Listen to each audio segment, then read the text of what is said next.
Welcome to everyone who's joined us today. My name is Lynette Roth, and I'm Daimler Curator of the Busch-Reisinger Museum and Head of the Division of Modern and Contemporary Art at the Harvard Art Museums. And I will be serving as the moderator for our Q&A session a little bit later on. I want to thank you all for joining us for this week's session of our series Art Talks Live, which offer an up-close look at works from our collections with our team of curators, conservators, fellows, and graduate students. And you can join us on Zoom every other Thursday afternoon at 2 p.m. for these short interactive talks, which investigate artist materials and techniques, reveal our latest discoveries, offer a fresh look at old favorites, and explore big ideas using the collections of the Harvard Art Museums. I'm also very excited to launch today, or mention to you that we're launching this fall, two new themed series within our Art Talks Live. And those are Creature Feature, which will be a family-friendly program happening on Saturdays, the first Saturday of each month, beginning on October 3rd, and those are going to be at 10 a.m. And we'll also have a themed series on the intersections of art and power that are going to be taking place on Thursdays, our usual time and slot here on Thursdays at 2 p.m. entitled Power Dynamics. So I hope that you will all join us for those themed programs as well. Just a few logistics before we get started today. We are using the webinar format in Zoom, so you'll notice that your microphones are muted and your videos are not visible. Instead, please submit brief questions to the Q&A box, which you should be able to access at the bottom of your screen. The presentation today will last approximately 15 minutes, and we will dedicate the last 15 minutes to the Q&A. And I will do my best to get to everyone's question, but as we have yet another large group joining us today, I may not be able to address all of them. And do feel free to put your questions in the Q&A box during the presentation, but we probably won't answer them until the end. And we're going to conclude today's program at 2:30 p.m. And so now I'm pleased to introduce our speaker today, Frances Gallart Marqués, the Frederick Randolph Grace Curatorial Fellow in Ancient Art. During her tenure at the Harvard Art Museums, Frances has researched and cataloged the collection of ancient Mediterranean and Near Eastern art, and also assisted with the 2018 exhibition, Animal-Shaped Vessels from the Ancient World. Her research interests include terracotta figures, domestic spaces in late antiquity, and social justice art education. And I should add that if you missed Frances's last art talk from August entitled Mirror, Mirror, Reflections on the Etruscans and Their Afterlife, you can access it and many of our other Art Talks Live now on our website. So please check it out. Today, Frances will be sharing with us her talk entitled Crying Fowl, the Scary Truth About Ancient Sirens. So with that, I turn it over to Frances. Okay, hi everyone. Thank you, Lynette, for the introduction, and thank you, Matthew, who is our other moderator, but who remains invisible. And thank you to all of you for joining me today. I'm very excited to talk with you about this very scary topic.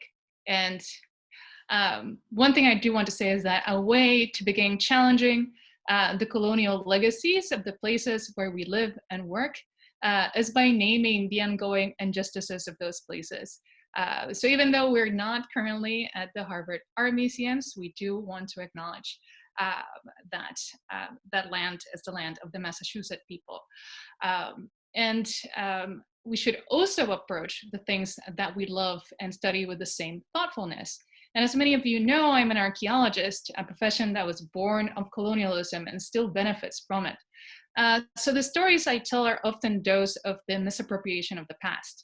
I tell them because I believe that getting to know ancient people is important. We can develop empathy for people who lived and died so long ago. If we can do that, we can feel empathy for anyone. So I'm going to ask you to think about the art that I will show you today, as more than just something that represents something else, but as objects with full, rich lives that were used and touched and loved by humans like us.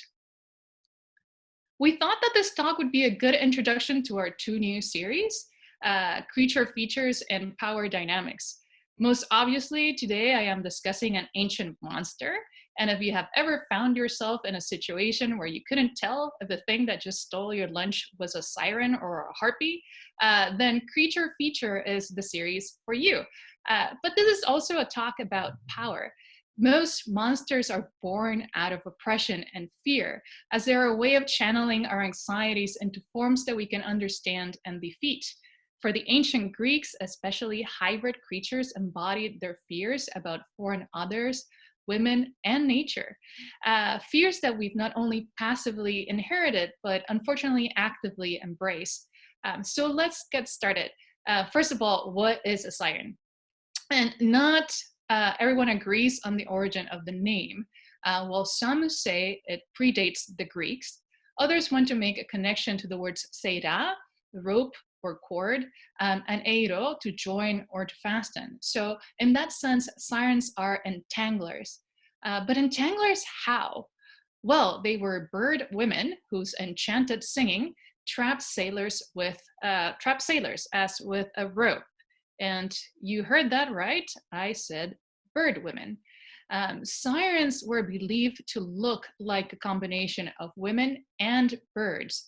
But exactly how those two elements combined is a tricky matter. In early Greek art, they were represented as birds with large women's heads, bird feathers, and scaly feet, as in this small bronze figure currently in Munich, but which we hope to borrow for one of our upcoming exhibitions at Harvard.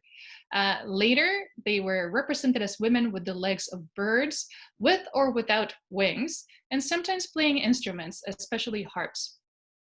The Suda, a 10th century Byzantine encyclopedia of the ancient Mediterranean world, says of sirens that from their chest up, they had the forms of sparrows, but below they were women. It then immediately contradicts itself by noting that they were little birds with women's faces. So the ambiguity and fluidity of the combination of human and beast is not just an issue with sirens. If I ask you to imagine a centaur, you would probably conjure up an image of a creature that is mostly horse, but with the upper torso of a man. But that imagining is not universal, as seen here in this bronze centaur, where the entire front half of his body is human, and you can really see that these are human legs. The horse is just this back part here. The same is true of the Minotaur, whom I always imagine as a tragically sad man with the head of a bull, longing for death at the center of his labyrinth, and rightly so.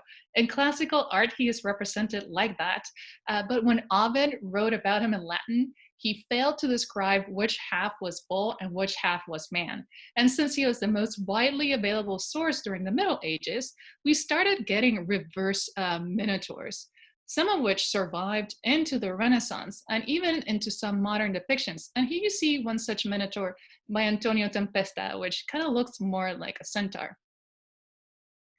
The siren likewise evolved over the years.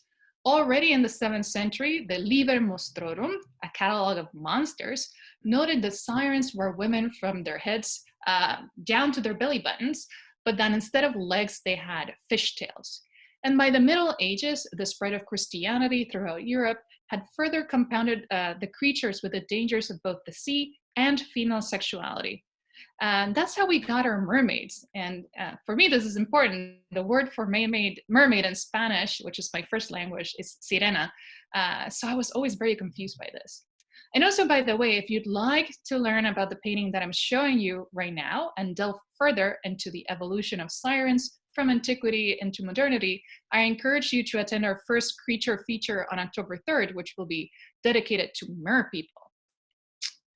We don't really know why sirens took the form of a hybrid bird woman, but avian symbolism was relatively common in ancient Greece. Birds were used in divination, and could work as the messengers of gods or as mediators between the human world and the supernatural realm. Very well. How is it that we know about sirens? The most famous depiction, of course, comes from Homer's Odyssey, which was composed around the end of the 8th century BCE. In Book 12, the witch Circe warns Odysseus and his crew about creatures who inhabit a small island and who have irresistible voices capable of luring ships completely, of course, leaving unfortunate sailors to rot in the flowering meadows over which they rule. Now, Odysseus, whom I never liked, wanted to hear these irresistible voices. So he stuffed the ears of his crew with wax so they could row undisturbed, and had himself tied to the mast so he could not be able to steer them in the wrong direction. And we can see some of this here in this famous vase, the Siren vase, currently at the British Museum. But this is not a faithful depiction of the Homeric story. Homer only speaks of 2 sirens, and here we have 3, 1, 2, and 3. And he doesn't name them. And it's hard to see here, but at least one of them has her name written next to her, Himerope. Homer also never implied that the sirens were fated to die if someone heard their singing and escaped them. But other authors did, and that's what seems to be going on here with this poor siren that just gave up on life. And all of this is to say that Homer is not our only source, that the visual retellings can be as valid as the textual ones, even if we tend to give the latter primacy. And traditions do vary. The numbers of sirens are given variously as 2 all the way to 8. Their parentage, no one agrees on it, but mostly they're thought to be the daughters of a river god and then one of the 9 muses. And then in some myths, they are shown as the human companions of Persephone, but then they're turned into sirens or monsters because they couldn't prevent her from being kidnapped by Hades. In other traditions, they themselves ask to be given wings so that they can help search for their friends. Some traditions present the sirens as cannibals, based on the Homeric description of them lolling in their meadow, surrounded by rotting corpses. But you know what? Cannibals don't let flesh rot. They eat it. So I prefer the more romantic notion that men who survived the wrecks of their ships died a slow death on the island, unable to do anything, not even feed themselves, but listen to the sirens sing. So what is this irresistible song of the sirens? And as I discuss this, I want to show an object that you can actually view at our museum once we reopen. This beautiful bronze water jar with a siren attachment at the handle. The thing that I think most of us living today don't know is that the siren song was not about sex or pleasure, but about knowledge. In the case of Odysseus, what the sirens offered him was truth. Truth through the recounting of the past, and truth through the foretelling of the future. They lied in as much as they promised him that he would survive to tell others of what he had heard. And this I find rather interesting, especially within the Homeric context, since the siren then acts as some sort of supernatural bard. But bards tend to think about things they have heard or been told. Sirens actually see, they know, and the price one pays for listening to the sweet, bitter, irresistible song of knowledge is life itself. For to know everything that was and that is to come is to undo the linearity of time. And with that line, all others go as well. The line between life and death, between human and beast, and between the earthly and the divine.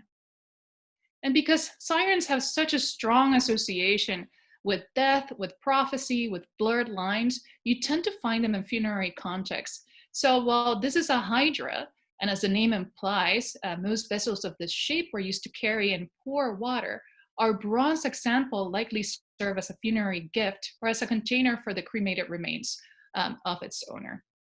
Okay, then this is the object that I actually wanted to show you today. And it's a real treat since although it is very beautiful, it is not usually on view.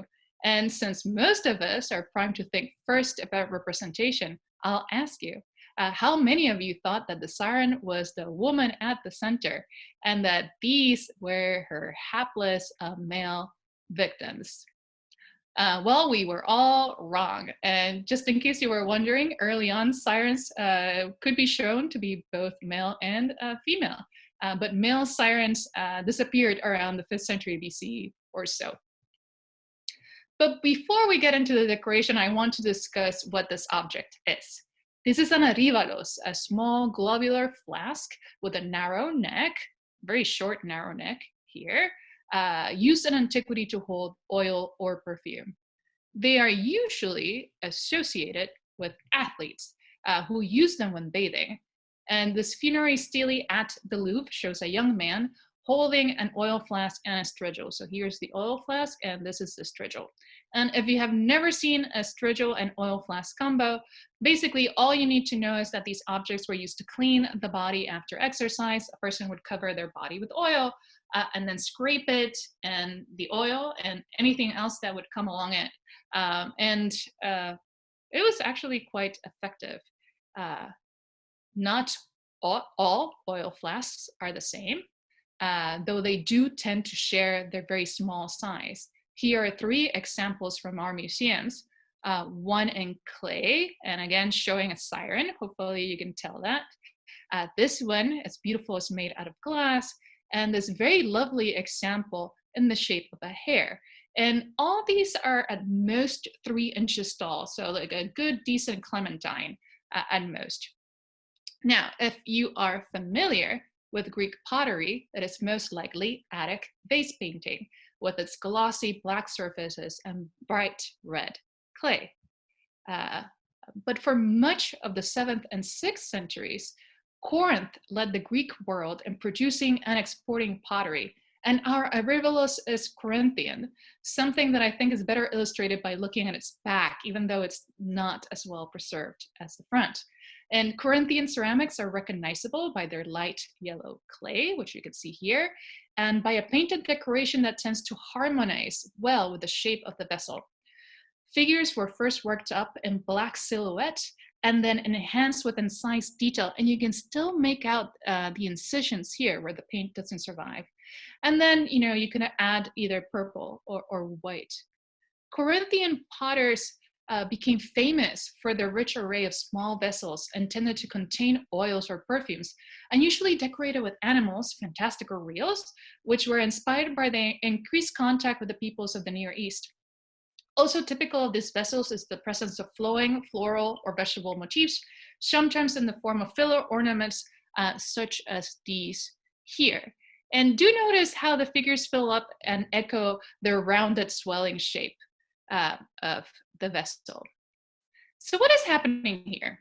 We have a woman, perhaps a dancer, very closely flanked by 2 bearded sirens that seem really keen on smelling her. And I can't help but think that in our current situation, it can be terrifying to imagine being this close to anyone, much less a monster. Now, why do we think that she is a dancer? Mostly because of the pose of her arms. And here's another arrivalos from our collection. And while these guys might look like they're running, they're actually dancing. We call these dancers komast. They were traditional participants in Greek symposia, drinking parties for men, and komast had a distinctive, vigorous dance, and are usually shown standing on one leg with one arm forward and one arm back. So she is doing the appropriate gesture with her arms, but not with her legs. And this can be explained by the fact that she's wearing a very tight skirt. But I would also like to think that she is keeping her dance in check, perhaps in fear that it will inspire the sirens to sing. She hangs in a precious limbo between her inclination to dance, which is such a strong manifestation of life, and the dread of a song that could bring both the dance and her life to an end. Now, let's go beyond the representation back to the object itself. And notice that unlike the other oil flasks that I showed you, this one has a flat bottom, so it can stand on its own. And something that I haven't made explicit is that this is much larger too. It is the size of this honeydew melon to be exact. And trust me, I took a measuring tape to the store so that I would pick the right fruit. It's not practical as an oil flask. And look, this melon is not full of oil, it's full of melon. But even so, it's very heavy and very, very unwieldy. So like the bronze hydra that I showed before, this was probably used in a funerary context, its large size enhancing its symbolic value. I want to show you one more thing because I wouldn't be true to myself if I only showed you beautiful treasures. This broken, worn down, and dirty blob is a figurine, my favorite type of ancient object. And her condition makes it hard to tell, but she represents a siren. It's easier to make out on this better preserved example from the Louvre. You can see that she's the type that is mostly women, but with the wings and the clawed feet of a bird. She is shown holding one hand to her breast and the other to her hair, which is a traditional pose of women mourners. At Myrna, where the Louvre's example was excavated, figurines of sirens were often placed in tombs alongside those depicting the god Eros. And that is very telling. And actually, the back of this very famous vase that we've been looking at is decorated with flying erotes. And erotes share with sirens not just their wings, but their capacity to harm. Sirens have claws, and erotes have bows and arrows. And love, like truth, can both fly and wound. Now, hopefully I've convinced you that sirens are perfectly at home in a funerary context, but why in figurine form? What makes these objects work? When we make a small-scale version of an object or person or a monster and then experience that miniature by holding it, it can have unusual effects on us. A person handling a miniature gains subtle empowerment over what it represents, and a soothing sense of well-being often follows. And of course, most people wish to be soothed when dealing with the loss of a loved one or the uncertainty of what is to come. Sirens may hold the truth, but then we, in turn, may hold the sirens. So, in the end, what is the scary truth about sirens? It is that they were meant to appeal to the spirit and not to the flesh. Their purpose was to sing the truth, to mourn, and to lament. Their allure lies in their hybrid nature, the fluidity of which grants them the capacity to bridge the gap between the known human world and the unknown, especially the unknown world of death. And that world remains unknown until one dies, which is why the price of the powerful knowledge of the sirens is one's own life. So thank you. Thank you so much, Frances. Yet again, a wonderful talk. And I should say you've been applauded in the chat already for your use of fruit to help us visualize, be it a clementine or a melon, the size and scale of the objects that you're discussing. So brava. I had a question actually, just to kick us off. You so beautifully demonstrated the hybridity and the fluidity and even the gender fluidity of the siren, which was certainly news to me.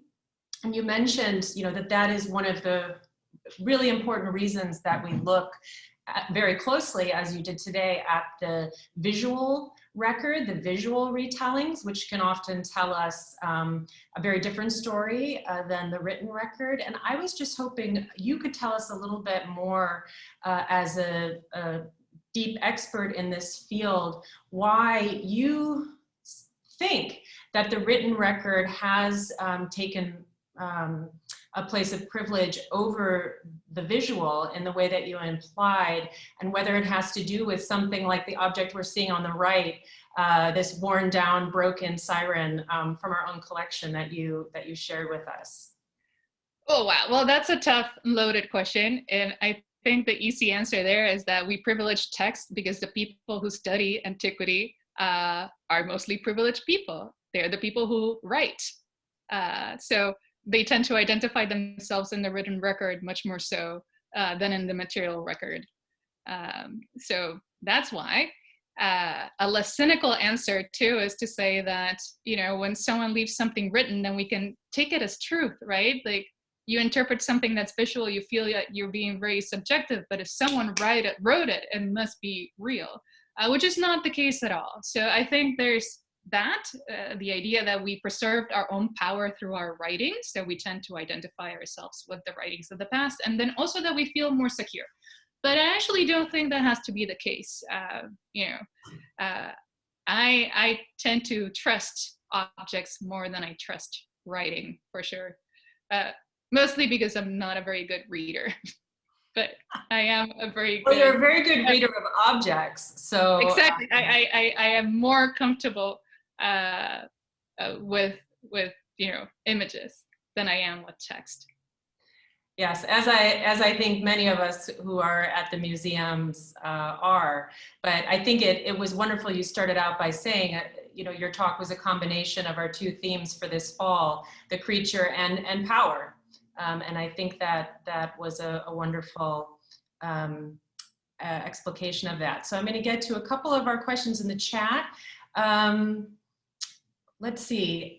There was a question, if you can think of any contemporary versions of sirens, like comic action figures or good luck charms.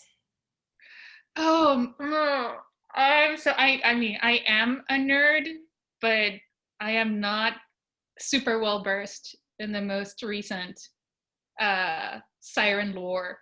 Apologies. I mean, I think we tend to look at mermaids more than anything. And when we do get the bird-woman hybrid, she's either a harpy, which is different, even though they're, you know, kind of the same kind of combo. Harpies just like take your food and scream. So completely different.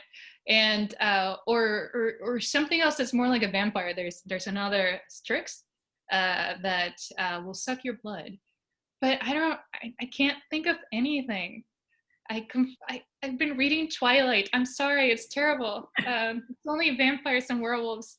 I was actually thinking, you mentioned the Dictionary of Monsters, and I thought maybe it's time for a new version. There was a question, as I said, I was also very intrigued by your mention that there were also male sirens. How common was that? They were around. They just disappear eventually. And, you know, this Revelos that we have in our collection, we've identified the painter. He has an entire series of them. And he doesn't always show sirens, but he does show this arrangement in others. Although often the genders are flipped. So the dancer in the center will be a man. And that's also how we know how they're dancers, because men don't have the skirts. And then the sirens are female. So not as common as female sirens, but definitely around, which I found great. And I love their little beards. And how do you see the meaning of the creature changing as it becomes more explicitly female? Is another question in our Q&A box. Yeah, so I think that again definitely has to do with anxieties over women.